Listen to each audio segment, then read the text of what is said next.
Ibu, bapak, dan saudara. 2 hari sebelum perayaan Asada ini, saat umat Buddha memperingati Guru Agung Buddha Gautama memberikan khotbah yang pertama kepada 5 murid pertama beliau. Saat purnama di bulan Asada atau Asalha yang kita peringati pada hari ini. Sebenarnya bulan purnama jatuh pada tanggal 13 Juli nanti. 2 hari yang lalu, 1000 lebih umat Buddha mendaraskan, membacakan sutta-sutta atau sutra-sutra khotbah Guru Agung kita dari kitab suci Tipitaka. Tetapi selama 2 hari lebih sedikit sampai tadi siang hanya bisa dibacakan 20 sutra. Saya ingin matur kepada Pak Lukman. Di sini juga ada Pak Rektor UIN Jogja, Profesor Al-Makin, dan juga Ketua Majelis Ulama Indonesia DIY. Saya ingin matur kepada beliau. Apa yang dilakukan selama 2 hari ini seperti tadarusan.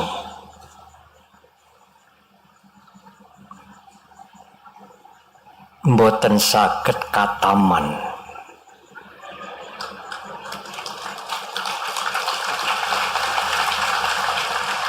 Mengapa demikian? Di Sutta Pitaka itu terdiri dari ratusan ribu sutra khotbah Guru Agung Buddha Gautama. Belum lagi Winaya Pitaka, belum lagi Abhidhamma Pitaka, Tripitaka.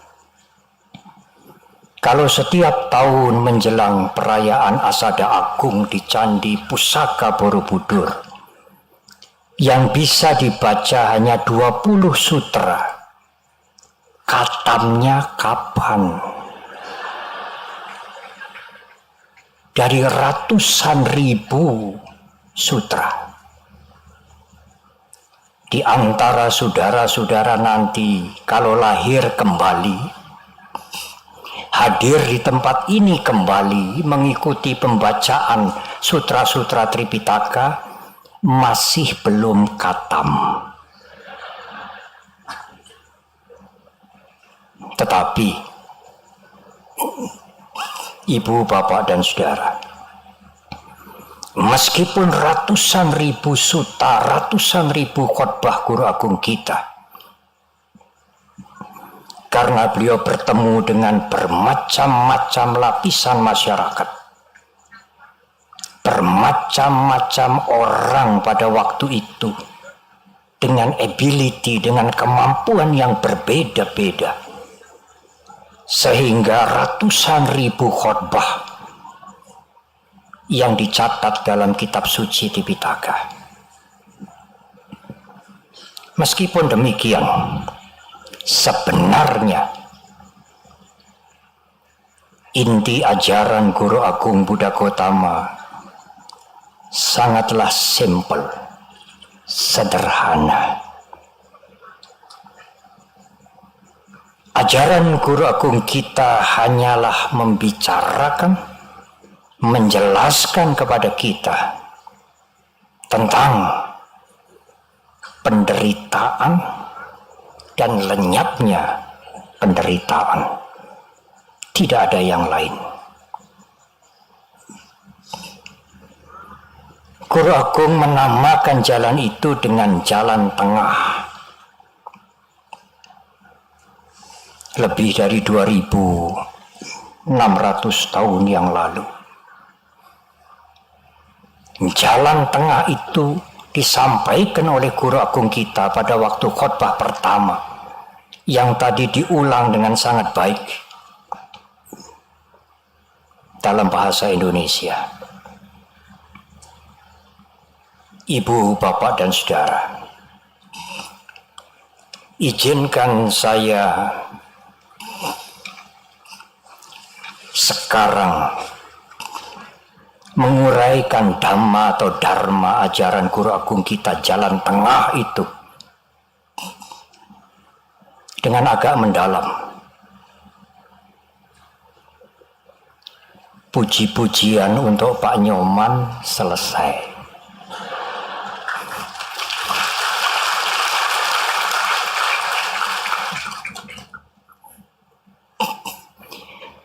Oleh karena itu, saya mohon perhatian para biku, para samanera, tasilani, pandita, dan ibu bapak sekalian.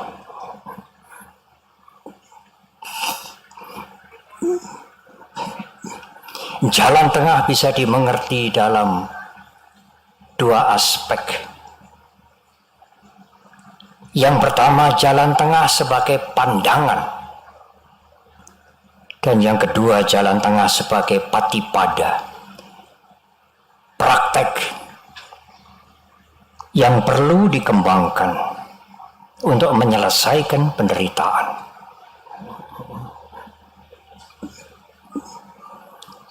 Pada zaman guru agung kita hidup, ada dua pandangan yang bertolak belakang. Yang pertama, di dalam bahasa Pali dikatakan tang jiwang tang sarirang. Jiwa itu dengan jasmani sama. Tang jiwang tang sarirang. Jasmani itu dengan jiwa sama. Kalau jasmaninya dinikmatkan, diberikan yang enak-enak, dimanjakan, maka jiwa juga akan bahagia. Karena jasmani sama dengan jiwa, jiwa sama dengan jasmani, tang jiwang tang sarirang.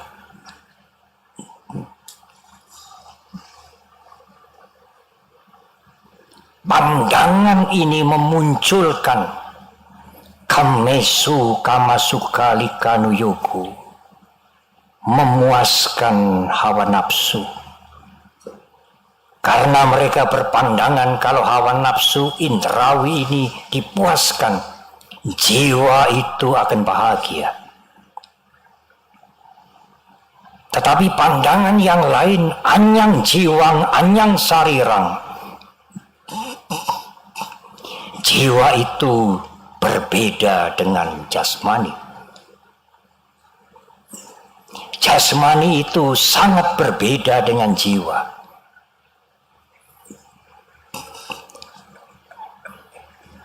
Oleh karena itu, jasmani yang menjadi belenggu jiwa itu, yang tidak sama dengan jiwa itu, harus disakiti, dihancurkan, supaya sang jiwa bisa bahagia. Tidak lahir kembali, tetapi menuju kepada kekekalan abadi. Itulah pandangan anyang jiwang anyang sarirang. Jiwa itu berbeda dengan sarira, dengan jasmani. Jasmani itu bukan jiwa, jasmani itu belenggu. Jasmani harus disakiti, dihancurkan, supaya sang jiwa tidak melekat pada jasmani, supaya sang jiwa tidak lahir kembali, tetapi bebas menuju kepada kekekalan. Ibu, bapak, dan saudara,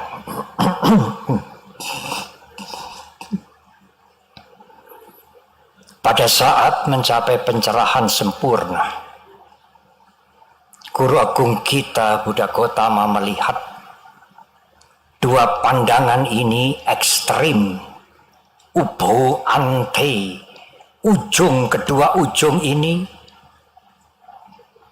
bertolak belakang.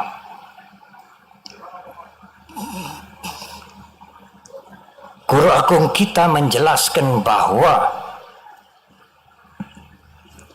memang mental itu tidak sama dengan jasmani.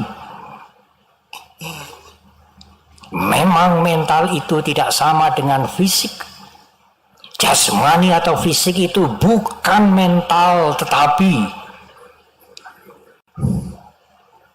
mental dengan jasmani itu sangat berhubungan. Tidak bisa dipisahkan. Salah satu contoh, kalau kita bisa melihat, karena kita mempunyai caku winyana, kesadaran mata. Tetapi tidak hanya kesadaran, kita bisa melihat karena ada caku ayatana, mata daging ini. Terjadilah penglihatan. Seandainya hanya ada mata daging ini, tidak ada kesadaran, mata daging ini tidak bisa melihat. Seandainya hanya ada kesadaran tetapi mata daging ini rusak, juga tidak bisa melihat. Penglihatan terjadi karena ada winyana, karena ada caku ayatana, mata daging, dan juga ada rupa aramana atau rupa ayatana, rupa yang dilihat. Karena penglihatan ini, mata daging ini, kesadaran mata ini tidak bisa melihat suara, tidak bisa melihat bau. Harus ada rupa ayatana, landasan di luar yang dilihat. Dan mata daging ini adalah landasan di dalam caku ayatana, dan ada kesadaran.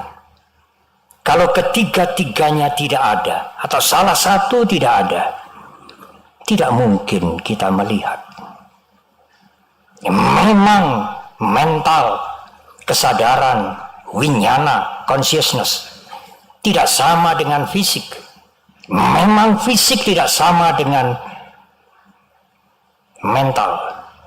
Tetapi mental dan fisik itu saling berkaitan, interconnected, interdependency. Anda tidak bisa melihat hanya dengan mental.